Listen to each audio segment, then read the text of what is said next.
Ahmad T V کے معزز سامعین السلام علیکم۔ امید ہے آپ سب خیریت سے ہوں گے۔ ناظرین، آج کا ہمارا موضوع ہے 40 احادیث۔ آج ہم آپ کو 40 احادیث بتائیں گے اور ان کے متعلق کچھ تشریح بھی کریں گے اور ان میں موجود راویوں کے بارے میں بھی آپ کو کچھ بتائیں گے۔ ناظرین، 40 احادیث کے متعلق حضور خاتم النبیین صلی اللہ تعالیٰ علیہ وآلہ وسلم کی ایک بہت ہی بشارت امیز حدیث ہے کہ جو شخص دینی معاملات کے متعلق 40 حدیثیں یاد کر کے میری امت تک پہنچا دے گا تو اللہ قیامت کے دن اس کو اس شان سے اٹھائے گا کہ وہ فقیہ ہوگا، اور قیامت کے دن اس کی شفاعت کروں گا اور اس کے لیے گواہی دوں گا۔ ناظرین، اس حدیث کو پڑھ کر ہمیں سمجھ آ جانی چاہیے کہ ان 40 احادیث کو یاد کرنے کی کتنی اہمیت ہے اور کتنی فضیلت ہے، اور صرف یاد ہی نہیں کرنا بلکہ اسے پڑھ کر یاد کر کے آگے لوگوں تک بھی پہنچانا ہے۔ تو کوشش کریں کہ ان 40 احادیث کو سنیں اور اپنے پاس نوٹ کر لیں۔ احمد ٹی وی کی لیٹسٹ ویڈیوز دیکھنے کے لیے چینل کو سبسکرائب کریں اور ساتھ والے بیل آئیکن کو ضرور پریس کریں اور نوٹیفیکیشن آل پر کلک کر لیں۔ ناظرین، بڑھتے ہیں اپنی پہلی حدیث کی جانب۔ اس کے راوی حضرت عمر بن خطاب رضی اللہ تعالی عنہ ہیں، جو کہ امیر المومنین ہیں اور مسلمانوں کے دوسرے خلیفہ ہیں۔ حضرت عمر بن خطاب رضی اللہ تعالیٰ عنہ سے روایت ہے کہ انہوں نے کہا کہ رسول اللہ صلی اللہ تعالیٰ علیہ وآلہ وسلم نے فرمایا کہ تمام اعمال کا ثواب نیتوں سے ہے، اور ہر آدمی کے لیے وہی ہے جو اس نے نیت کی۔ جس شخص نے ہجرت اللہ اور اس کے رسول صلی اللہ تعالیٰ علیہ وآلہ وسلم کے لیے کی، اور جس شخص کی ہجرت دنیا حاصل کرنے کے لیے یا کسی عورت سے نکاح کے واسطے ہو تو اس کی ہجرت اسی کے لیے ہوگی جس کی طرف اس نے ہجرت کی۔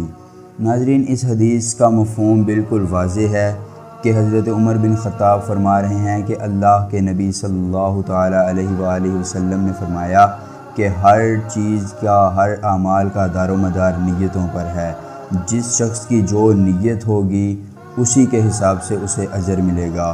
اور ساتھ ہی حضرت عمر بن خطاب فرماتے ہیں کہ آقا علیہ الصلوۃ والسلام نے ایک چھوٹی سی مثال کے ذریعے اس بات کو واضح فرما دیا کہ جس نے ایک جگہ سے دوسری جگہ ہجرت اللہ اور اس کے رسول صلی اللہ تعالیٰ علیہ وآلہ وسلم کے لیے کی تو اس کی نیت یہی جانی جائے گی، اور جس نے مال کمانے یا کسی عورت سے نکاح کی خاطر کی تو اس کے لیے یہی نیت مانی جائے گی۔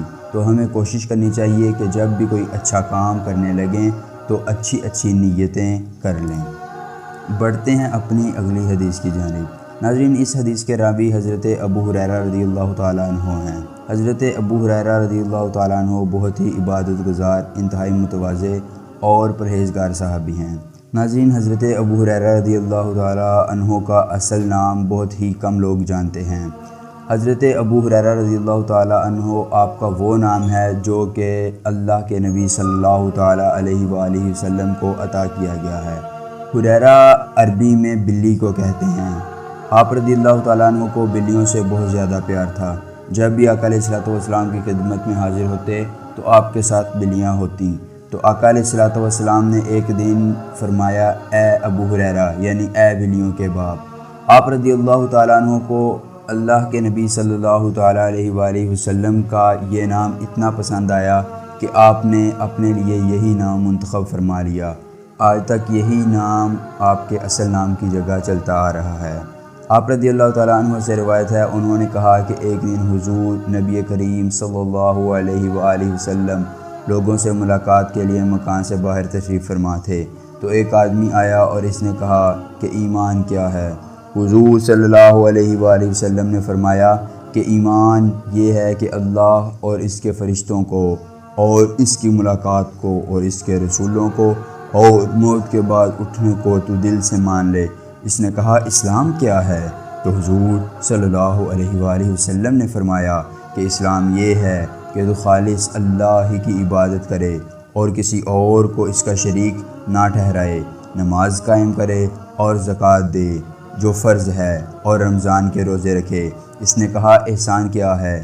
تو اللہ کے نبی صلی اللہ علیہ وآلہ وسلم نے فرمایا کہ احسان یہ ہے کہ کہ تو اللہ کی عبادت اس طرح کرے کہ گویا تو اللہ کو دیکھ رہا ہے، اور اگر تو اس کو نہیں دیکھ رہا تو یہ سمجھ کہ اللہ تجھے دیکھ رہا ہے۔ پھر اس نے کہا قیامت کب آئے گی؟ تو حضور صلی اللہ علیہ وآلہ وسلم نے فرمایا کہ جس سے سوال کیا گیا ہے وہ سوال کرنے والے سے زیادہ نہیں جانتا۔ ہاں، میں ابھی تجھ کو قیامت کی کچھ نشانیاں بتاتا ہوں، جو یہ ہیں کہ باندی اپنے مولا کو جنے گی، اونٹوں کے چرواہے کالے کالے رنگ والے بڑی بڑی عمارتوں میں فخر و گھمنڈ کرنے لگیں گے۔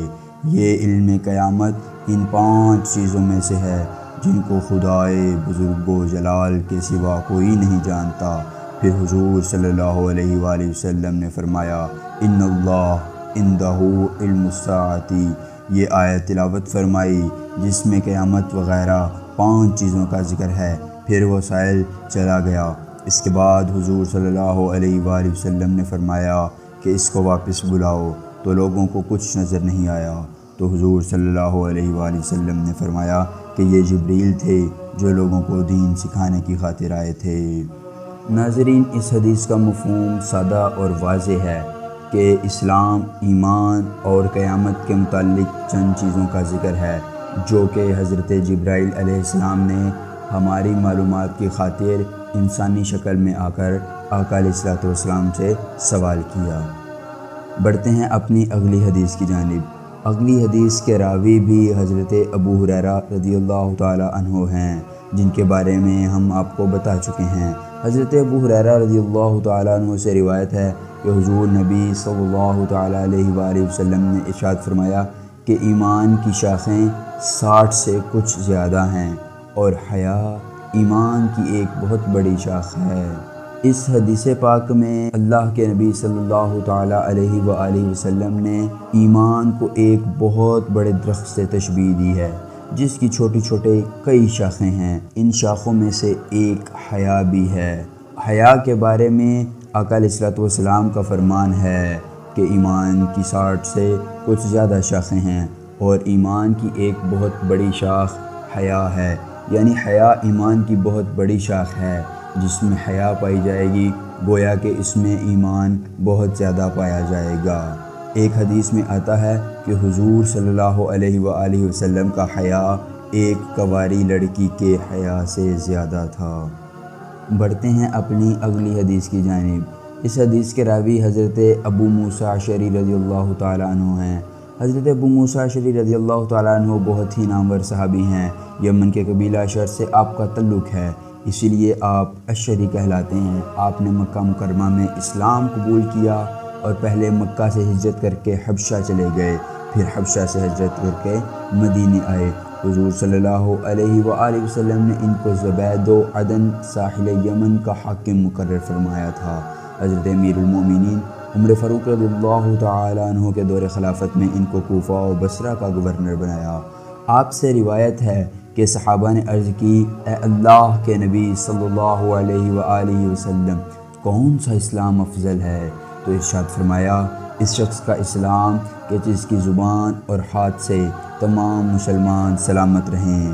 ناظرین، اس حدیث کا مفہوم بالکل ہی واضح ہے کہ جب صحابہ نے عرض کی کہ یا رسول اللہ کون سا اسلام افضل ہے، تو آپ صلی اللہ علیہ وآلہ وسلم نے فرمایا کہ ایسے شخص کا ایمان افضل ہے کہ جس کی زبان اور ہاتھ سے دوسرے مسلمان محفوظ رہیں، یعنی ان کو کوئی نقصان نہ پہنچے۔ بڑھتے ہیں اپنی اگلی حدیث کی جانب۔ اس حدیث کے راوی ہیں حضرت انس بن مالک رضی اللہ تعالی عنہ۔ حضرت انس بن مالک رضی اللہ تعالی عنہ بہت ہی جلیل القدر اور صاحب فضیلت صحابی ہیں۔ ان کی کنیت ابو حمزہ ہے اور یہ مدینہ منورہ کے باشندہ انصاری صحابی ہیں۔ 10 برس کی عمر سے بارگاہ نبوت میں خادم خاص کی حیثیت سے رہے اور 10 برس تک مسلسل حضور رحمت عالم صلی اللہ تعالی علیہ وآلہ وسلم کے ساتھ سفر و حضر میں خدمت کا شرف حاصل کیا۔ آپ سے بکثرت حدیثیں مروی ہیں، صرف صحاح ستہ میں 2286 حدیثیں مروی ہیں۔ آپ رضی اللہ تعالیٰ عنہ سے روایت ہے، حضور نبی اکرم صلی اللہ علیہ وآلہ وسلم نے فرمایا، تم میں سے کوئی مومن ایمان والا کامل اس وقت نہیں ہوگا جب تک کہ اپنے مومن بھائی کے لیے وہی چیز ناپسند کرے جو اپنی ذات کے لیے ہے۔ یعنی اس حدیث میں یہ بیان کیا گیا ہے کہ کامل ایمان والا مومن وہی ہے جو وہی چیز اپنے بھائی کے لیے پسند کرے جو اپنے لیے پسند کرتا ہے، یعنی یہ نہ ہو کہ اپنے لیے اچھی اور اپنے بھائی کے لیے کوئی بہت ہی گھٹیا چیز پسند کرے۔ بڑھتے ہیں اپنی اگلی حدیث کی جانب۔ اگلی حدیث کے راوی ہیں حضرت عبداللہ بن عمر رضی اللہ تعالی عنہ۔ حضرت عبداللہ بن عمر اس حدیث کے راوی ہیں، خاندان قریش کی شاخ بنی سہم سے تعلق رکھتے ہیں، اس لیے سہمی قریشی کہلاتے ہیں۔ آپ بہت ہی مرتبہ صحابی، عالم، حافظ قرآن، بہت بڑے عابد و زاہد تھے۔ اپنے باپ حضرت عمر بن عاص رضی اللہ تعالیٰ عنہ سے پہلے ایمان لائے اور ہجرت بھی کی، راتوں خوف الہی سے روتے رہتے۔ آپ رضی اللہ تعالیٰ عنہ سے روایت ہے کہ بے شک حضور اکرم خاتم النبیین صلی اللہ علیہ وآلہ وسلم نے فرمایا، جس شخص میں یہ 4 باتیں ہوں گی وہ خالص منافق ہے، اور جس شخص میں ان 4 باتوں میں سے ایک ہوگی اس میں نفاق کی ایک خصلت ہوگی، یہاں تک کہ وہ اس کو چھوڑ دے۔ نمبر 1، جب امین بنایا جائے تو امانت میں خیانت کرے۔ نمبر 2، جب بات کرے تو جھوٹ بولے۔ جب کسی سے عہد کرے تو عہد شکنی کرے۔ نمبر 4، جب کسی سے جھگڑا کرے تو بد زبانی کرے۔ ناظرین، اس حدیث کا مفہوم بالکل سادہ اور واضح ہے کہ منافق کی 2 اقسام ہیں۔ ایک اعتقادی منافق جو کہ اوپر سے کلمہ پڑھتا ہے لیکن اندر سے ایمان قبول نہیں کرتا، اس کے بارے میں اللہ اور اس کے رسول صلی اللہ علیہ وآلہ وسلم بھی بہتر جانتے ہیں۔ جبکہ دوسرا منافق عملی منافق ہے جو کہ ہے تو مسلمان، زبان سے بھی کلمہ پڑھتا ہے اور دل سے بھی اقرار کرتا ہے، لیکن اس میں کچھ عادتیں منافقوں والی پائی جاتی ہیں جو کہ اس حدیث میں بیان ہو چکی ہیں۔ بڑھتے ہیں اپنی اگلی حدیث کی جانب۔ اس حدیث کے راوی نعمان بن بشیر انصاری رضی اللہ تعالی عنہ مشہور صحابی ہیں، ان سے آگے عامر شعبی نے روایت کی ہے۔ حضرت نعمان بن بشیر رضی اللہ تعالی عنہ کے والدین بھی صحابی ہیں۔ ہجرت کے بعد قبیلہ انصار میں جو سب سے پہلا بچہ پیدا ہوا وہ آپ رضی اللہ تعالی عنہ ہی ہیں۔ حضور اکرم صلی اللہ علیہ وآلہ وسلم کی وفات کے وقت آپ کی عمر 8 برس 7 ماہ کی تھی۔ حضرت نعمان بن بشیر رضی اللہ تعالی عنہ فرماتے ہیں کہ میں نے رسول اللہ صلی اللہ علیہ وآلہ وسلم کو یہ فرماتے سنا کہ حلال ظاہر ہے اور حرام ظاہر ہے، ان دونوں کے درمیان کچھ شبہ یعنی شک والی چیزیں ہیں جن کو بہت سے لوگ نہیں جانتے۔ جو کوئی ان شک والی چیزوں سے بچ گیا اس نے اپنے دین اور اپنی آبرو کو بچا لیا، اور جو کوئی ان شبہ کی چیزوں میں پڑ گیا تو اس کی مثال اس چرواہے کی ہے جو بادشاہ کی محفوظ چراگاہ کے آس پاس اپنے جانوروں کو چرائے، تو ہو سکتا ہے کہ وہ جانور شاہی چراگاہ میں داخل ہو جائیں۔ ہر بادشاہ کی مخصوص چراگاہیں ہوتی ہیں اور اللہ کی محفوظ چراگاہ وہ چیزیں ہیں جن کو اس نے حرام ٹھہرایا ہے۔ خبردار، بدن میں ایک گوشت کی بوٹی ایسی ہے کہ اگر وہ ٹھیک ہے تو سارا بدن ٹھیک ہے، اور اگر وہ خراب ہو گئی تو سارا بدن خراب ہو گیا۔ سن لو، وہ دل ہے۔ اس حدیث میں واضح چیزیں بتائی گئی ہیں کہ کون سی چیزیں حلال ہیں اور کون سی حرام ہیں، لیکن ان کے درمیان کچھ شبہ یعنی شک والی چیزیں ہیں، تو جو ان شبہ والی چیزوں سے بچ گیا اس نے اپنے دین اور آبرو کو بچا لیا۔ ناظرین، بڑھتے ہیں اپنی اگلی حدیث کی جانب۔ اس حدیث کے راوی حضرت امیر معاویہ رضی اللہ تعالیٰ عنہ ہیں جو کہ بہت ہی قابل ذکر ہستی ہیں۔ آپ سردار مکہ ابو سفیان رضی اللہ تعالیٰ عنہ کے فرزند ہیں۔ آپ کی والدہ ماجدہ کا نام ہند تھا۔ فتح مکہ کے سال آپ نے اسلام قبول کیا اور دربار رسالت میں اتنے معتمد یعنی اعتماد والے صحابی قرار پائے کہ حضور صلی اللہ علیہ وآلہ وسلم نے آپ کو کاتب وحی کا عہدہ عطا فرمایا۔ حضرت حمید بن عبد الرحمن کہتے ہیں کہ میں نے حضرت امیر معاویہ رضی اللہ تعالی عنہ کو خطبہ کی حالت میں یہ کہتے ہوئے سنا کہ اللہ کے نبی صلی اللہ علیہ وآلہ وسلم نے فرمایا کہ اللہ جس کے ساتھ بھلائی کا ارادہ فرماتا ہے اس کو دین کی سمجھ بوجھ عطا فرما دیتا ہے، اور اس امت کی ایک جماعت ہمیشہ اللہ کے دین پر قائم رہے گی، ان کے مخالفین ان کو کوئی نقصان نہیں پہنچا سکیں گے یہاں تک کہ اللہ ہی کا امر یعنی حکم ہو جائے گا، اور میں تقسیم کرنے والا ہوں اور اللہ تعالیٰ عطا فرماتا ہے۔ اس حدیث میں 3 جز یعنی حصے بیان کیے گئے ہیں۔ پہلا یہ کہ اللہ جس کے ساتھ بھلائی کا ارادہ فرماتا ہے اس ہی کو دین کی سمجھ بوجھ عطا فرماتا ہے۔ نمبر 2 کہ اس امت میں سے مختلف گروہ اور فرقے بنیں گے اور ان میں سے ایک جماعت ہمیشہ حق پر رہے گی یہاں تک کہ اللہ تعالیٰ کا حکم ہر جگہ ہو جائے۔ اور نمبر 3 کہ اللہ عطا کرنے والا ہے اور اللہ کے نبی صلی اللہ علیہ وآلہ وسلم تقسیم کرنے والے ہیں۔ بڑھتے ہیں ناظرین اگلی حدیث کی جانب۔ اس حدیث کے راوی حضرت ربیع بن حراش ہیں۔ ربیع بن حراش رضی اللہ تعالیٰ عنہ بہت ہی جلیل القدر تابعی محدث ہیں۔ حضرت عمر، حضرت علی، حضرت عبداللہ بن مسعود صحابہ کرام رضی اللہ تعالیٰ عنہ کے شاگرد رشید ہیں۔ حضرت ربیع بن حراش اور ان کے بھائی کے متعلق یہ آتا ہے کہ ان دونوں نے قسم کھائی تھی کہ اس وقت تک نہیں مسکرائیں گے کہ جب تک یہ نہ جان لے کہ وہ دونوں جنتی ہیں، یہاں تک کہ یہ دونوں انتقال کر گئے۔ اور ان کو انتقال کرنے کے بعد غسل دینے والے کہتے ہیں کہ یہ غسل سے کفن تک مسلسل مسکراتے رہے۔ ربیع بن حراش کہتے ہیں کہ میں نے حضرت علی رضی اللہ تعالیٰ عنہ کو یہ کہتے ہوئے سنا کہ نبی کریم صلی اللہ تعالیٰ علیہ وآلہ وسلم نے فرمایا، مجھ پر جھوٹ مت باندھو، کیونکہ مجھ پر جھوٹ جو بھی باندھے گا وہ جہنم میں ضرور داخل ہوگا۔ اس حدیث پاک میں ہم سب کے لیے بہت ہی بڑا سبق ہے، خاص طور پہ ان لوگوں کے لیے جو سوشل میڈیا پر جھوٹی اور من گھڑت احادیث لکھتے ہیں اور اس کے نیچے آقا علیہ الصلوۃ والسلام کا نام لکھ کر اس کو شیئر کر دیتے ہیں۔ تو انہی لوگوں کے بارے میں آقا علیہ الصلوۃ والسلام نے فرمایا کہ مجھ پر جھوٹ مت باندھو، جو کوئی مجھ پر جھوٹ باندھے گا وہ جہنم میں ضرور داخل ہوگا۔ بڑھتے ہیں اپنی اگلی حدیث کی جانب۔ اس حدیث کے راوی حضرت عبداللہ ابن عباس رضی اللہ تعالیٰ عنہ ہیں۔ آپ بہت ہی جلیل القدر صحابی اور حضور خاتم النبیین صلی اللہ تعالیٰ علیہ وآلہ وسلم کے چچا جان ہیں۔ آپ رضی اللہ تعالیٰ عنہ سے روایت ہے کہ انہوں نے کہا، حضور نبی اکرم صلی اللہ تعالیٰ علیہ وآلہ وسلم 2 قبروں کے پاس سے گزرے تو ارشاد فرمایا کہ یقیناً یہ دونوں عذاب میں مبتلا ہیں اور کسی ایسے گناہ میں عذاب نہیں دیا جا رہا جس سے بچنا بہت زیادہ دشوار ہو۔ ان میں سے ایک تو پیشاب کے وقت پردہ نہیں کرتا تھا اور دوسرا چغل خوری کرتا تھا۔ پھر آپ نے کھجور کی ایک ہری ٹہنی لی، اس کو کاٹ کر اس کے 2 ٹکڑے کیے، پھر ہر قبر میں 1 ٹکڑا گاڑ دیا۔ صحابہ نے عرض کیا، یا رسول اللہ عز و جل و صلی اللہ تعالیٰ علیہ وآلہ وسلم، آپ نے ایسا کیوں کیا؟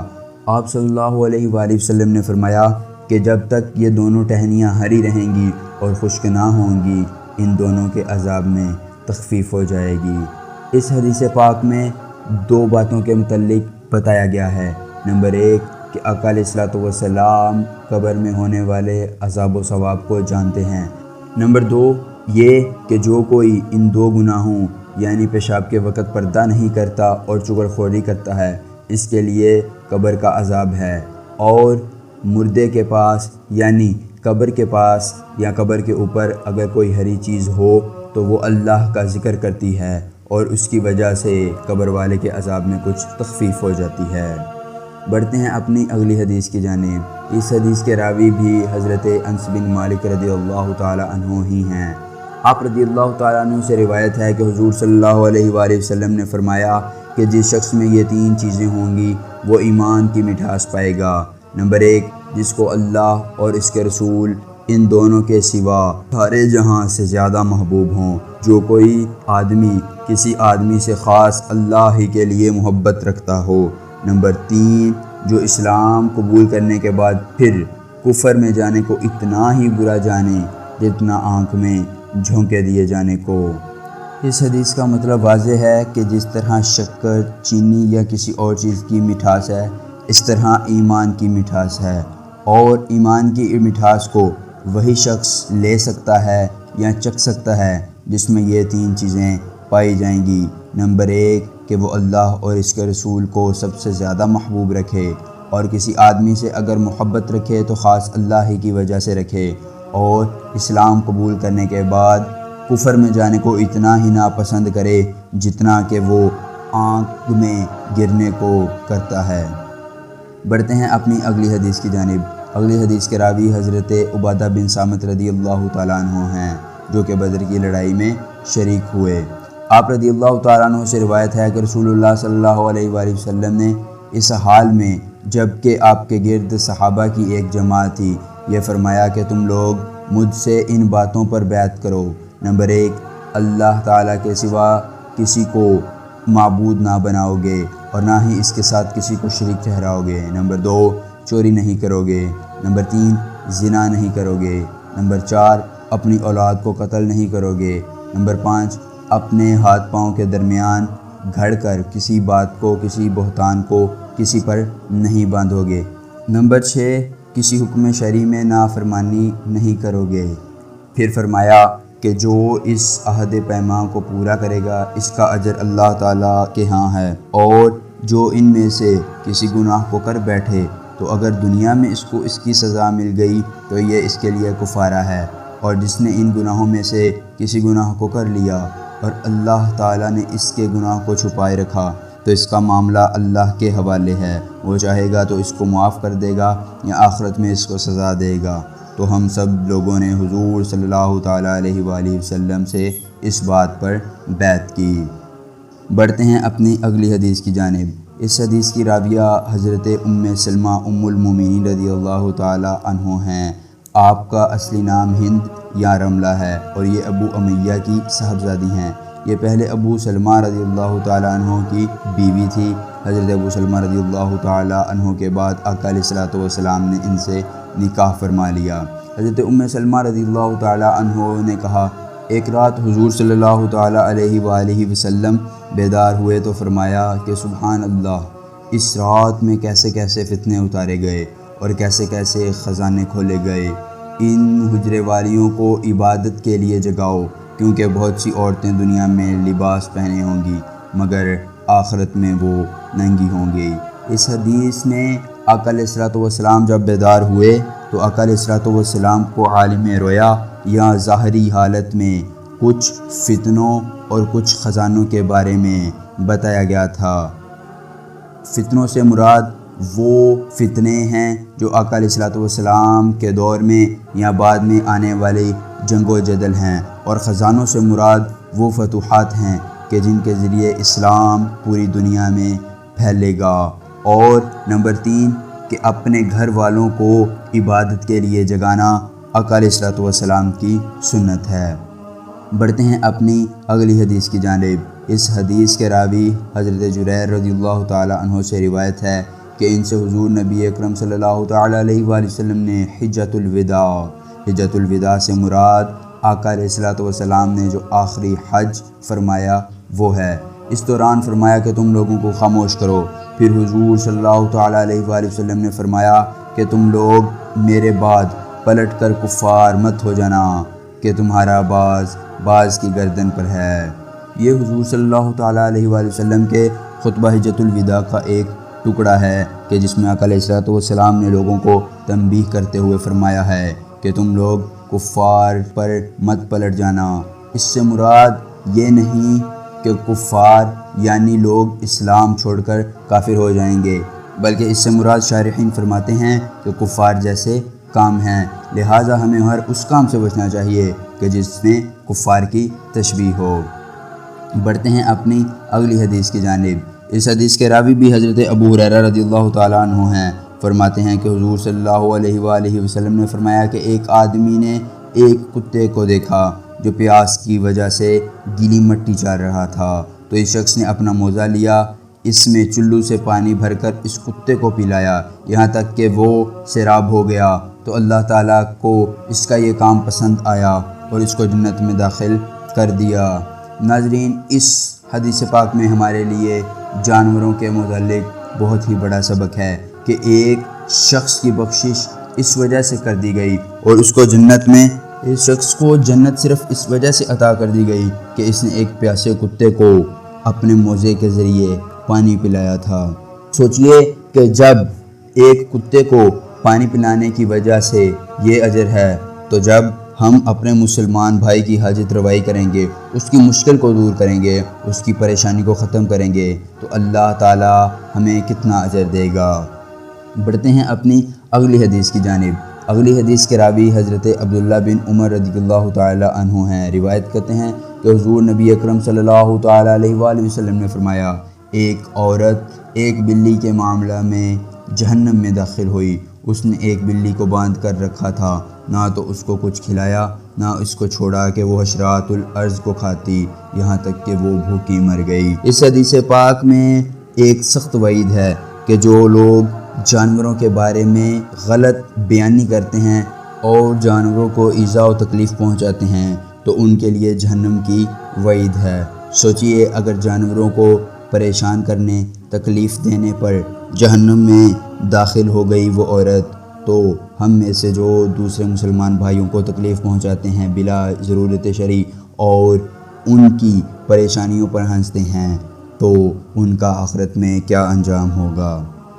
بڑھتے ہیں ناظرین اپنی اگلی حدیث کی جانب۔ اس حدیث کے راوی حضرت عبداللہ بن مسعود رضی اللہ تعالی عنہ بہت ہی جامع فضائل و کمالات کے صحابی ہیں اور ابتدا میں ہی آپ نے اسلام قبول کر لیا تھا۔ آپ رضی اللہ تعالیٰ عنہ ہر جمعرات کو وعظ فرمایا کرتے تھے تو ایک آدمی نے ان سے کہا، اے ابو عبد الرحمن، میری تمنا ہے کہ آپ روزانہ ہم کو وعظ یعنی نصیحت سنایا کریں۔ تو آپ رضی اللہ تعالیٰ عنہ نے فرمایا کہ جو چیز مجھے روزانہ وعظ کہنے سے روکتی ہے وہ یہ ہے کہ جب میں تم لوگوں کو تنگی میں ڈالنا نہیں چاہتا اور تمہاری فرصت کا خیال رکھتا ہوں، جیسے کہ نبی صلی اللہ تعالیٰ علیہ وآلہ وسلم وعظ یعنی نصیحت کرنے میں ہماری فرصت کا خیال رکھتے تھے تو اس خوف سے کہ ہم اکتا نہ جائیں۔ ناظرین اس حدیث پاک میں ایک بہت ہی واضح بات بتائی گئی ہے کہ کسی کو بھی ایسے کام کے لیے، چاہے وہ دینی کام ہی کیوں نہ ہو، وعظ و نصیحت ہی کیوں نہ ہو، اس کام کے لیے نہیں مجبور کرنا چاہیے کہ جس سے وہ اکتا جائے، اور یہ نبی اکرم صلی اللہ تعالیٰ علیہ وآلہ وسلم کی اور صحابہ کی سنت ہے۔ بڑھتے ہیں اپنی اگلی حدیث کی جانب۔ حضرت ابو سعید خدری رضی اللہ تعالیٰ عنہ سے روایت ہے کہ انہوں نے کہا کہ رسول اللہ صلی اللہ علیہ وآلہ وسلم نے ارشاد فرمایا کہ عنقریب وہ زمانہ آئے گا کہ مسلمان کا بہترین مال بکریاں ہوں گی، جن کے پیچھے پیچھے وہ پہاڑوں کی چوٹیوں اور بارش کے مقامات پر بھاگتا ہوا چلے جائے گا تاکہ وہ اپنے دین کو فتنوں سے بچا لے۔ آقا علیہ الصلوۃ والسلام نے فرمایا کہ عنقریب وہ زمانہ آئے گا، وہ دور آئے گا کہ بہت سارے فتنے ہوں گے اور شہروں میں ایمان کا رہنا یعنی ایمان والے مسلمان کا رہنا بہت مشکل ہو جائے گا، اور وہ اپنا ایمان بچانے کی خاطر بکریوں کے کچھ ریوڑ لے کر جو ہے وہ پہاڑیوں اور جنگلوں کی طرف چلا جائے گا اور وہاں بکریوں کا دودھ ہوئے گا اور اس دودھ سے سیراب ہوگا اور اس کو دنیا کے مال و متاع کی کچھ ضرورت نہ ہوگی۔ بڑھتے ہیں اپنی اگلی حدیث کی جانب۔ حضرت معروف رضی اللہ تعالیٰ عنہ سے روایت ہے کہ انہوں نے کہا کہ ہم نے حضرت ابو ذر غفاری رضی اللہ تعالیٰ عنہ سے ملاقات کی، وہ اور ان کا غلام ایک ہی جیسا جوڑا پہنے ہوئے تھے، تو میں نے اس کے بارے میں ان سے سوال کیا تو حضرت ابو ذر غفاری رضی اللہ تعالیٰ عنہ نے فرمایا کہ میں نے ایک شخص سے گالم گلوچ کی اور اس کو ماں کی گالی دی، تو حضور صلی اللہ علیہ وآلہ وسلم نے فرمایا کہ اے ابو ذر، تم نے اس کو ماں کی گالی دی، تم ایسے آدمی ہو کہ تمہارے اندر جاہلیت کی عادت ہے، تمہاری لونڈی، تمہارے غلام تمہارے دینی بھائی ہیں، اللہ تعالیٰ نے ان کو تمہارے ماتحت بنا دیا، تو جس کا بھائی اس کے ماتحت ہو اس کو چاہیے کہ جو خود کھائے اس کو کھلائے اور جو خود پہنے اس کو پہنائے، اور تم ان خادموں کو ایسے کام کی تکلیف مت دو کہ انہیں لاچار کر دے، اور اگر تم ایسی تکلیف دو تو خود بھی کام میں ان کی مدد کرو۔ اس حدیث پاک میں بتایا گیا ہے کہ جو شخص گالی دیتا ہے اس میں جہالت کی خصلت یعنی جہالت کی ایک عادت ہے، اور دوسرا کہ جو نوکر غلام یا لونڈیاں ہیں ان سے اچھا سلوک کرنا چاہیے۔ بڑھتے ہیں اپنی اگلی حدیث کی جانب۔ اس حدیث کے راوی بھی حضرت ابو ہریرہ رضی اللہ تعالیٰ عنہ ہی ہیں۔ آپ روایت کرتے ہیں کہ انہوں نے کہا کہ رسول اللہ صلی اللہ تعالیٰ علیہ وآلہ وسلم نے فرمایا کہ جب تمہارے امراء تم میں سے بہترین لوگ ہوں اور تمہارے مالدار سخی ہوں اور تمہارا معاملہ آپس کے مشوروں سے طے ہوتا رہے تو تمہارے لیے زمین کی پیٹھ زمین کے پیڑ سے بہتر ہے، اور جب تمہارے امراء بدترین لوگ ہوں، تمہارے مالدار بخیل ہوں اور تمہارے معاملات تمہاری عورتیں طے کرنے لگیں تو تمہارے لیے زمین کا پیٹ زمین کی پیٹھ سے بہتر ہے۔ اس حدیث پاک میں آقا علیہ السلام نے فرمایا کہ جب حاکم اچھا ہو اور مالدار لوگ صحیح ہوں اور آپس کے معاملات مردوں کی مشاورت سے طے ہوتے ہوں، یعنی قبر زمین کی پیٹھ یعنی زمین کے اوپر رہنا بہتر ہے، اور جب اس کے الٹ ہو یعنی حاکم اچھا نہ ہو، مالدار بخیل ہوں اور آپس کے معاملات عورتوں کے مشوروں سے طے ہونے لگیں تو زمین کی پیٹھ یعنی قبر تمہارے لیے زمین کے اوپر رہنے سے بہتر ہے۔ بڑھتے ہیں اگلی حدیث کی جانب۔ اس حدیث کے راوی حضرت عبداللہ ابن عباس رضی اللہ تعالیٰ عنہ ہیں۔ فرماتے ہیں کہ جب کسی قوم میں خیانت ظاہر اور کھلم کھلا ہونے لگتی ہے تو اللہ تعالیٰ اس قوم کے دل میں اس کے دشمنوں کا خوف ڈال دیتا ہے، اور جب کسی قوم میں زناکاری پھیل جاتی ہے تو اس قوم میں بکثرت موتیں ہونے لگتی ہیں، اور جو قوم ناپ تول میں کمی کرنے لگتی ہے اس قوم کی روزی کاٹ دی جاتی ہے، اور جو قوم ناحق فیصلہ کرنے لگتی ہے اس قوم میں خون ریزی پھیل جاتی ہے، اور قوم جو وعدے توڑتی ہے اور بدعہدی کرنے لگتی ہے تو اس قوم پر اس کے دشمن کو غالب و مسلط کر دیا جاتا ہے۔ ناظرین، 1400 سال پہلے حضور صلی اللہ تعالیٰ علیہ وآلہ وسلم کی اس بات کا کہا جانا آج صحیح ثابت ہو رہا ہے کہ ہماری قوم میں مال میں خیانت اور ہر بے عیب چیز میں خیانت پائی جا رہی ہے، تو اللہ تعالیٰ نے ہمارے دل میں دشمنوں کا خوف ڈال دیا ہے، اور ہماری قوم یا جس قوم میں بھی زناکاری پھیلی ہوئی ہے اس میں بکثرت موتیں ہونے لگتی ہیں، اور جو لوگ ناپ تول میں کمی کرتے ہیں ان کی روزی کاٹ دی جاتی ہے۔ بڑھتے ہیں اپنی اگلی حدیث کی جانب۔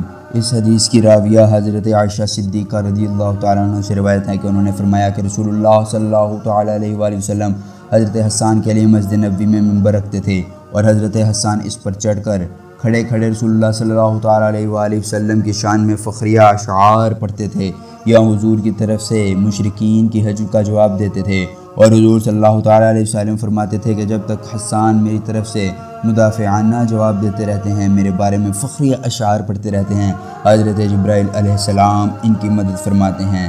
ناظرین، بہت ہی خوبصورت حدیث ہے۔ اس حدیث کا مفہوم بالکل واضح ہے کہ آقا علیہ السلام کے دشمنوں کو جواب دینا حضرت حسان بن ثابت رضی اللہ تعالیٰ عنہ کی سنت ہے، اور جب تک انسان حضور صلی اللہ تعالیٰ علیہ وآلہ وسلم کے دشمنوں کو جواب دیتا رہتا ہے تو اس کی پیٹھ پر حضرت جبرائیل علیہ السلام اس کی مدد فرماتے رہتے ہیں۔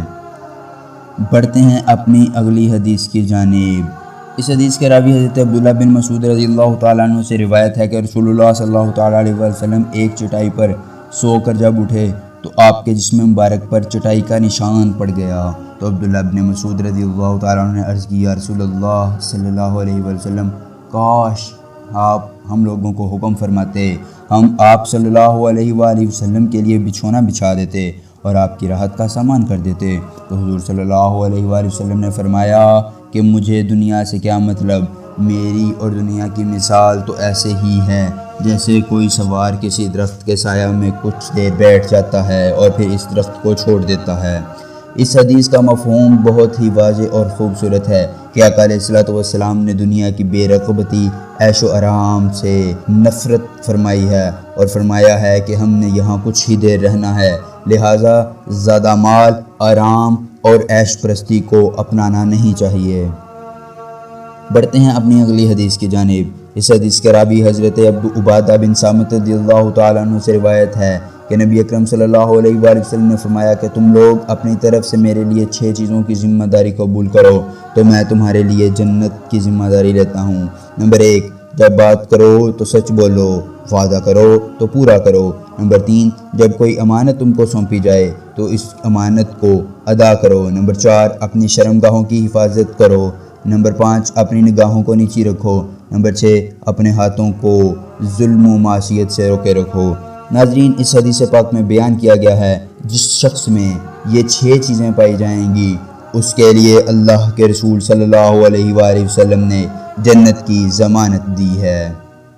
بڑھتے ہیں اپنی اگلی حدیث کی جانب۔ اس حدیث پاک کے راوی حضرت ابو سعید خدری رضی اللہ تعالیٰ عنہ ہیں۔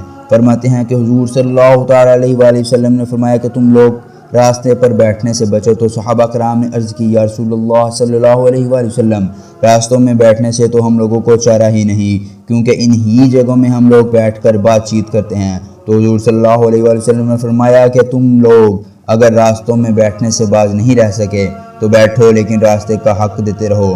صحابہ نے عرض کی یا رسول اللہ صلی اللہ علیہ وآلہ وسلم کہ راستے کا حق کیا ہے؟ تو فرمایا نمبر 1 کہ نیچی نگاہ رکھنا، نمبر 2 کسی کو تکلیف نہ دینا، نمبر 3 لوگوں کے سلام کا جواب دینا، نمبر 4 اچھی باتوں کا حکم، نمبر 5 بری باتوں سے منع کرنا۔ حضور صلی اللہ علیہ وآلہ وسلم نے فرمایا کہ راستوں میں نہیں بیٹھنا چاہیے، اس سے بچنا چاہیے، اور اگر بامر مجبوری بیٹھا جائے تو راستے کا حق ادا کیا جائے۔ بڑھتے ہیں اپنی اگلی حدیث کی جانب۔ اس حدیث کے راوی حضرت ابو ہریرہ رضی اللہ تعالیٰ عنہ روایت کرتے ہیں کہ حضور صلی اللہ علیہ وآلہ وسلم نے فرمایا کہ زمین کا جو حصہ میرے گھر اور میرے ممبر کے درمیان ہے وہ جنت کے باغوں میں سے ایک باغ ہے، اور میرا ممبر حوض کوثر پر ہے۔ حدیث پاک کے متعلق علامہ عینی علیہ رحمہ فرماتے ہیں کہ اس حدیث کی صحیح روایت یہی ہے، اور اس حدیث کا مفہوم کچھ یہ ہے کہ میرے گھر اور میرے ممبر کے درمیان جنت کا یہ جو ٹکڑا ہے یہ باغ کی مثل ہے۔ جس طرح جنت کے باغ میں ہر وقت رحمت الہی کا نزول ہوتا رہتا ہے، اسی طرح زمین کے اس ٹکڑے میں بھی بہت زیادہ رحمت الہی نازل ہوا کرتی ہے۔ بڑھتے ہیں اپنی اگلی حدیث کی جانب۔ حضرت انس بن مالک رضی اللہ تعالیٰ عنہ فرماتے ہیں کہ حضرت عمر بن خطاب رضی اللہ تعالیٰ عنہ جب قحط سالی میں مبتلا ہوئے تھے تو حضرت عباس بن عبد المطلب کے وسیلہ سے بارش کی دعا مانگا کرتے تھے، اور یوں کہتے تھے کہ یا اللہ عز و جل، ہم تیری بارگاہ میں اپنے نبی کو وسیلہ بنایا کرتے تھے، اس وقت تو ہم کو بارش سے سیراب کرتا تھا، اور اب ہم اپنے نبی کے چچا کو تیری بارگاہ میں وسیلہ بناتے ہیں تو ہم کو سیراب فرما دے، تو لوگ سیراب کر دیے جاتے، یعنی بارش ہو جاتی۔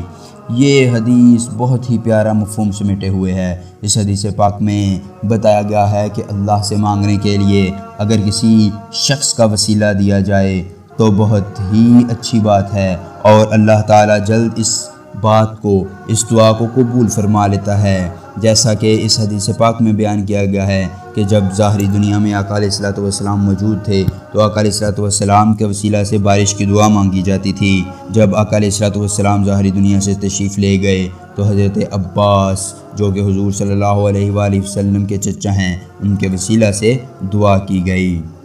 بڑھتے ہیں اپنی اگلی حدیث کی جانب۔ اس حدیث کے راوی حضرت ابو بردہ سے روایت ہے، انہوں نے کہا کہ میں مدینہ آیا تو مجھ سے حضرت عبداللہ بن سلام رضی اللہ تعالی عنہ نے ملاقات کی، پھر فرمایا کہ تم میرے گھر چلو، میں تم کو اس پیالے میں کچھ پلاؤں گا جس پیالے میں حضور صلی اللہ تعالی علیہ وآلہ وسلم نے پیا تھا، اور تم اس مسجد میں نماز پڑھو گے جس میں نبی اکرم صلی اللہ علیہ وآلہ وسلم نے نماز پڑھی۔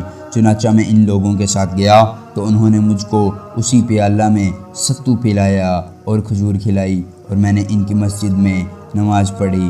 ناظرین اکرام، محدث عبد الرزاق فرماتے ہیں کہ ابو بردہ رضی اللہ تعالی عنہ نے یہ بات بیان کر دی کہ آقا علیہ الصلوۃ والسلام یا کسی بڑے بزرگی چیز کو بطور تبرک استعمال کرنا صحابہ کرام کی سنت ہے۔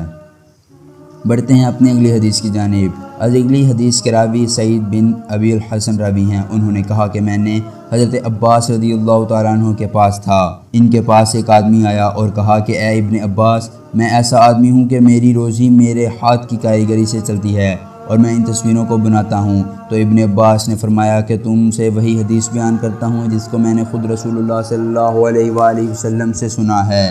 میں نے حضور کو یہ فرماتے ہوئے سنا کہ جو شخص تصویر بنائے گا اللہ تعالیٰ اس کو اس وقت تک عذاب دیتا رہے گا کہ جب تک وہ اس تصویر میں روح نہ پھونک دے، اور وہ کبھی بھی اس تصویر میں روح نہیں پھونک پائے گا۔ اور اس آدمی نے لمبا سانس کھینچا اور خوف سے پیلا پڑ گیا۔ پھر ابن عباس رضی اللہ تعالیٰ عنہ نے فرمایا کہ تیرا ناس ہو، اگر تو اس کے بنانے سے باز نہیں رہ سکتا تو درختوں اور بے جان والی چیزوں کی تصویر بنایا کر۔ ناظرین، اس حدیث پاک میں مفہوم واضح طور پر بیان کیا گیا ہے کہ جو شخص کوئی تصویر بناتا ہے اس کے لیے کتنا عذاب ہے، اور یہ کبیرہ گناہ ہے۔ سامعین، لیکن موجودہ دور میں علماء کرام نے ہمیں کچھ فتویٰ جات کی وجہ سے اس میں کچھ تخفیف یا سمجھ لیں نرمی کر دی ہے، اور وہ یہ ہے کہ اگر آپ اپنے passport, I D card, admission کے لیے تصویر بنواتے ہیں تو شرعاً کچھ قباحت نہیں ہے، اور اگر کوئی اپنی تصویر موبائل میں کھینچ کے رکھتا ہے تو اس سے بھی کوئی قباحت نہیں ہے، کیونکہ یہ عکسی تصویر ہے، دستی نہیں ہے، یعنی اس کو پرنٹ نہیں کروایا گیا بلکہ یہ ہمارے موبائل میں موجود ہے اور ہم جب چاہیں اسے ڈیلیٹ کر سکتے ہیں۔ بڑھتے ہیں اپنی اگلی حدیث کی جانب۔ حضرت عقبہ رضی اللہ تعالیٰ عنہ سے روایت ہے کہ حضور صلی اللہ علیہ وآلہ وسلم ایک دن گھر سے باہر تشریف لے گئے اور شہدائے احد، غزوہ احد کے شہداء کی قبروں پر تشریف لے گئے اور اس طرح نماز پڑھی کہ جس طرح میت پر نماز پڑھی جاتی ہے۔ پھر پلٹ کر منبر پر رونق افزا ہوئے اور ارشاد فرمایا کہ میں تمہارا پیشرو اور تمہارا گواہ ہوں، اور خدا کی قسم اپنے حوض کو اس وقت دیکھ رہا ہوں، اور بے شک مجھ کو زمین کے خزانوں کی کنجیاں دی گئی ہیں، اور میں بخدا یقین کے ساتھ کہتا ہوں کہ مجھ کو تم لوگوں کے بارے میں ذرا بھی یہ ڈر نہیں کہ تم میرے بعد مشرک ہو جاؤ گے، لیکن مجھے یہ خوف ہے کہ تم دنیا میں رغبت اور ایک دوسرے پر حسد کرو گے۔ ناظرین، اس حدیث پاک میں جو ہمیں چیزیں ملتی ہیں وہ یہ ہیں کہ اگر قصد کے ساتھ، ارادے کے ساتھ اپنے عزیزوں کی قبروں پر جا کر فاتحہ خوانی کی جائے تو شرعاً جائز ہے۔ نمبر 2 کہ آقا علیہ الصلوۃ والسلام نے فرمایا کہ مجھ کو زمین کے خزانوں کی کنجیاں دے دی گئی ہیں، اور آقا علیہ الصلوۃ والسلام نے یہ بھی فرما دیا کہ میری امت میرے بعد کبھی شرک میں یعنی اللہ کے سوا کسی کو عبادت کے لائق نہیں سمجھے گی۔ حضرت زرا جو قبیلہ عبد القیس کے نمائندوں میں شامل تھے فرماتے ہیں کہ جب ہم مدینہ میں آئے تو لوگ جلدی جلدی اپنی سواریوں سے اتر پڑے اور ہم حضور صلی اللہ تعالیٰ علیہ وآلہ وسلم کے ہاتھ اور پاؤں کو بوسہ دینے لگے۔ ناظرین، اس حدیث پاک میں حضرت زرا جو کہ قبیلہ عبد القیس کے نمائندوں میں شامل تھے، انہوں نے واضح طور پر فرما دیا کہ علماء مشائخ، صلحاء امت اور آقا علیہ الصلوۃ والسلام جیسی عظیم اور بزرگ ہستیوں کو بطور تبرک اور بطور عقیدت چومنا جائز ہے۔ بڑھتے ہیں اگلی حدیث کی جانب۔ حضرت ہریرہ رضی اللہ تعالیٰ عنہ روایت کرتے ہیں کہ رسول اللہ صلی اللہ علیہ وآلہ وسلم نے فرمایا کہ 3 عادتیں نجات دلانے والی اور 3 عادتیں ہلاکت میں ڈالنے والی ہیں۔ نجات دلانے والی خصلتیں یہ ہیں: نمبر 1 ظاہر و باطن میں اللہ سے ڈرنا، نمبر 2 خوشی و ناراضگی میں حق بولنا، نمبر 3 مالداری اور فقیری میں درمیانی چال چلنا، اور ہلاکت میں ڈالنے والی 3 چیزیں یہ ہیں: نمبر 1 نفسانی خواہشوں کی پیروی کرنا، کنجوسی کی اطاعت کرنا، نمبر 3 اپنی ذات پر گھمنڈ کرنا، اور یہ ان تینوں میں سب سے زیادہ سخت ہے۔ سامعین، اس حدیث پاک میں واضح طور پر بتایا گیا ہے کہ نجات والی چیزیں کیا ہیں اور نجات سے ہٹانے والی چیزیں کیا ہیں، لہٰذا ہم سب کو چاہیے کہ ان چیزوں پر عمل کر کے اپنی نجات کو حاصل کریں۔ بڑھتے ہیں اپنی اگلی حدیث کی جانب۔ حضرت ابو سعید اور حضرت جابر رضی اللہ تعالی عنہ سے مروی ہے کہ رسول اللہ صلی اللہ علیہ وآلہ وسلم نے فرمایا کہ غیبت زنا سے زیادہ سخت گناہ ہے۔ تو صحابہ نے کہا کہ یا رسول اللہ صلی اللہ علیہ وآلہ وسلم، غیبت زنا سے زیادہ سخت گناہ کس طرح ہے؟ تو حضور صلی اللہ علیہ وآلہ وسلم نے فرمایا کہ آدمی زنا کرتا ہے پھر توبہ کر لیتا ہے تو اللہ تعالیٰ اس کی توبہ قبول فرما کر اس کو بخش دیتا ہے، لیکن غیبت کرنے والے کو خداوند اس وقت تک وہیں بخشے گا جب تک کہ وہ شخص معاف نہ کر دے جس نے اس کی غیبت کی۔ سامعین، آج ہم میں سے تقریباً ہر شخص غیبت کے گناہ میں مبتلا ہے۔ غیبت سے مراد یہ ہے کہ کسی کی پیٹھ پیچھے کسی کو برا کہنا یا اس کا عیب بیان کرنا۔ ہم میں سے اکثر لوگ کہتے ہیں کہ بھائی ہم نے اس کا عیب بیان کیا ہے، اس میں ہے تو بیان کیا ہے، ہم نے سچ بولا ہے۔ تو اللہ کے نبی نے فرمایا کہ جب اس کا عیب ہے، اس کی پیٹھ پیچھے بیان کیا ہے، تبھی تو غیبت ہے، اور اگر اس میں عیب نہ ہوتا تو وہ بہتان ہوتا۔ لہٰذا ہمیں چاہیے کہ حتی الامکان غیبت کے اس بد گناہ سے بچا جائے۔ بڑھتے ہیں اپنی اگلی حدیث کی جانب۔ حضرت ابو ہریرہ رضی اللہ تعالیٰ عنہ سے مروی ہے کہ رسول اللہ صلی اللہ علیہ وآلہ وسلم نے فرمایا کہ لوگوں کو پچھاڑ دینے والا پہلوان نہیں ہے، پہلوان تو وہی ہے جو غصہ کے وقت اپنے نفس کا مالک ہے۔ اس حدیث پاک کا بہت ہی خوبصورت مفہوم ہے۔ آقا علیہ الصلوۃ والسلام نے فرمایا کہ پہلوان وہ نہیں ہے جو کسی کو پچھاڑ دے، بلکہ پہلوان وہی شخص ہے جو غصے کے وقت خود کو قابو میں رکھے اور اپنے نفس کو کسی غیر کی جانب غصے کے لیے نہ جانے دے۔ بڑھتے ہیں اپنی اگلی حدیث کی جانب۔ حضرت انس بن مالک رضی اللہ تعالیٰ عنہ سے روایت ہے کہ انہوں نے کہا، میں نے رسول اللہ صلی اللہ علیہ وآلہ وسلم کو یہ فرماتے ہوئے سنا کہ جس شخص کو یہ اچھا لگے کہ اس کی روزی میں فراخی اور اس کی عمر میں درازی ہو تو اس کو چاہیے کہ اپنے رشتہ داروں کے ساتھ نیک سلوک کرے۔ سامعین، اس حدیث پاک میں ہمارے لیے بہت ہی خوبصورت مفہوم ہے، خاص طور پر ان لوگوں کے لیے جو کسی نہ کسی وجہ سے اپنے رشتہ داروں سے ناراض ہوئے بیٹھے ہیں۔ آقا علیہ الصلوۃ والسلام نے فرمایا کہ جو شخص اپنے رشتہ داروں کے ساتھ نیک سلوک کرے گا تو اس کی روزی میں برکت ہوگی اور اس کی عمر لمبی کر دی جائے گی۔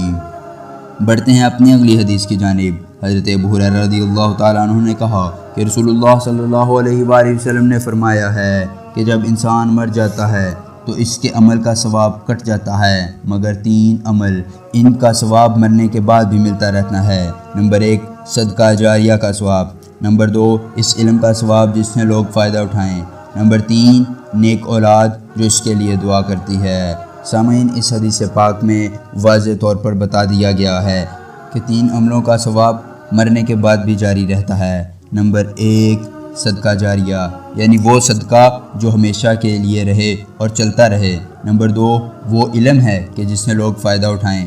نمبر 3 وہ نیک اولاد جو مرنے والے کے لیے دعا کرتی رہتی ہے۔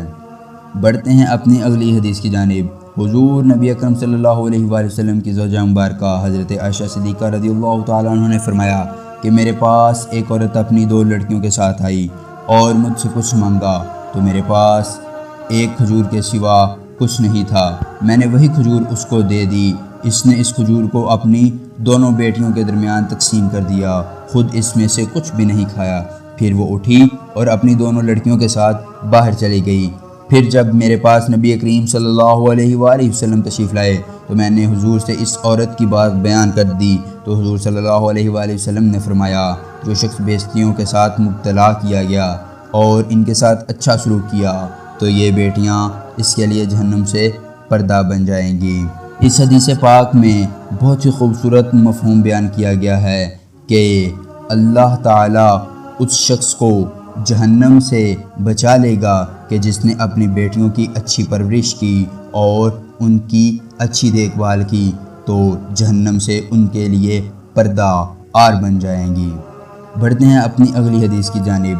حضرت زیاد بن علاقہ رضی اللہ تعالیٰ عنہ سے روایت ہے، انہوں نے کہا کہ میں نے حضرت جریر بن عبداللہ رضی اللہ تعالیٰ عنہ سے سنا کہ جس دن مغیرہ بن شعبہ جو کہ حاکم کوفہ کا وصال ہوا تو وہ کھڑے ہوئے اور اللہ کی حمد و ثنا بیان کی اور فرمایا کہ تم لوگوں پر ظالم ہے کہ اللہ سے ڈرو جو وحدہ لا شریک لہ ہے، اور عزت و سکون کو لازم پکڑو یہاں تک کہ تمہارا دوسرا حاکم آ جائے اور وہ اب آتا ہی ہے، پھر تمہارا دوسرا حاکم آ جائے اور وہ اب آتا ہی ہے، پھر کہا اپنے سابق حاکم کے لیے مغفرت کی دعا کرو، اس لیے بھی کہ وہ عفو و درگزر کو پسند کرتے تھے۔ پھر فرمایا جب میں حضور صلی اللہ تعالیٰ علیہ وآلہ وسلم کی خدمت میں بیعت کے لیے حاضر ہوا، میں نے عرض کیا کہ میں اسلام پر بیعت کرتا ہوں تو آپ صلی اللہ علیہ وسلم نے اسلام کے ساتھ یہ شرط لگا کر کہ ہر مسلمان کی خیر خواہی کرنا مجھے بیعت فرمایا تو میں نے اس شرط پر آپ سے بیعت کر لی، میں اس مسجد کے رب کی قسم ہے کہ اے کوفہ والو میں تمہارا خیر خواہ ہوں۔ پھر آپ نے مغفرت کی دعا مانگی اور ممبر سے اتر گئے۔ سامعین، اس حدیث پاک میں واضح طور پر بیان کیا گیا ہے کہ آقا علیہ الصلوۃ والسلام نے اسلام کو قبول کرنے کے ساتھ اپنے مسلمان بھائی کے خیر خواہی کے جذبے کو لازم قرار دیا ہے۔ سامعین، بڑھتے ہیں اپنی آخری حدیث کی جانب۔ اس حدیث پاک کے راوی حضرت ابو ہریرہ رضی اللہ تعالیٰ عنہ ہیں، انہوں نے کہا کہ نبی اکرم صلی اللہ علیہ وآلہ وسلم نے فرمایا کہ 2 کلمے رحمان یعنی اللہ تعالیٰ کی ذات کو بہت ہی زیادہ محبوب ہیں، یہ زبان پر ہلکے اور میزان عمل میں بہت ہی بھاری ہیں، اور وہ 2 کلمے یہ ہیں، سبحان اللہ و بحمدہ، سبحان اللہ العظیم۔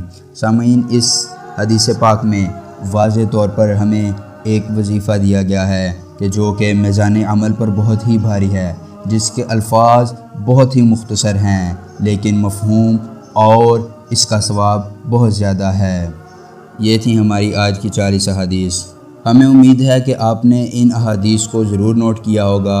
اگر آپ نے ان کو نہیں نوٹ کیا تو نوٹ کریں، اپنے گھر والوں، اپنے دوست اور رشتہ داروں کے ساتھ ضرور شیئر کیجئے، کیونکہ آقا علیہ الصلوۃ والسلام نے ارشاد فرمایا کہ اللہ اس شخص کے چہرے کو روشن کرے جس نے میری کوئی حدیث سنی اور پھر ویسے ہی اس کو آگے پہنچا دیا۔ اس کے ساتھ ساتھ کمنٹ باکس میں اپنی رائے کا اظہار ضرور کیجئے، اور اگر آپ کے ذہن میں کوئی حدیث ہے تو ہمارے ساتھ ضرور شیئر کیجئے۔ احمر ٹی وی کو سبسکرائب کیجئے، لائک کیجئے اور اپنے دوستوں کے ساتھ شیئر کیجئے۔ اللہ حافظ۔ احمر ٹی وی کی لیٹسٹ ویڈیوز دیکھنے کے لیے چینل کو سبسکرائب کریں اور ساتھ والے بیل آئیکن کو ضرور پریس کریں اور نوٹیفیکیشن آل پر کلک کر لیں۔